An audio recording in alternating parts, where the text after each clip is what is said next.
জামালপুর ২ ইসলামপুর আসন থেকে আমি মনোনয়ন প্রত্যাশী। এর জন্য ইসলামপুরের মানুষ অবহেলিত। ইসলামপুরের মানুষ নদী ভাঙ্গন কবলিত। ইসলামপুরের মানুষ বন্যা কবলিত। ইসলামপুরের মানুষ খরা কবলিত। এতগুলি সমস্যা তাদের পাশে যদি আমার মতো লোক না দাঁড়ায়, তাদের ভাগ্যের পরিবর্তন কিভাবে আসবে? কাজেই সফল মানুষকে এগিয়ে আসতে হবে সফলতার জন্য। আমি মনে করি আমি যেমন আমার নিজের চেষ্টায় আমি সফলতা অর্জন করেছি, আমি আমার মা বোনদেরকে, আমার ইসলামপুরবাসীদের সাথে নিয়ে তাদের সফলতা ইনশাল্লাহ আমি তিলে তিলে করে তুলবো। এটা আমি আশা করছি। আমার প্রত্যাশা ইসলামপুরের ভাগ্য পরিবর্তন করা।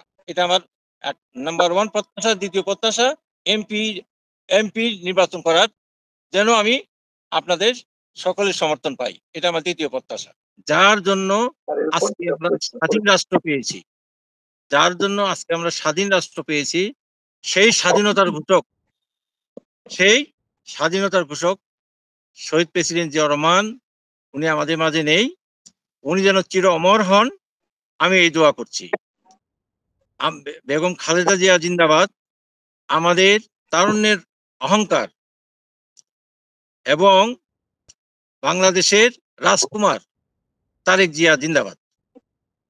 আসসালামু আলাইকুম রহমতুল্লাহ বরকাতুহু।